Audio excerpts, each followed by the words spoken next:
My dog is a very picky eater, and these are the Havira dog treats. T-bone steak. They got the dog's attention, okay?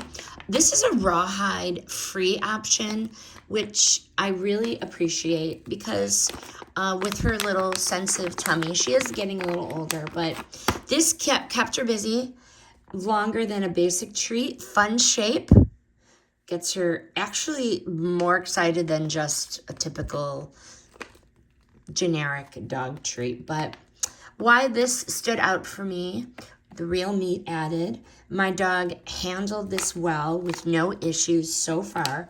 And it seemed that it was easier for her to digest this chew compared to the traditional other rawhide style chews. And I like that there is an ample supply here, 12, and it worked well as a treat without upsetting her routine, so to speak. But I highly recommend these T-bone steak grill kitchen treats. This review is sponsored by the brand.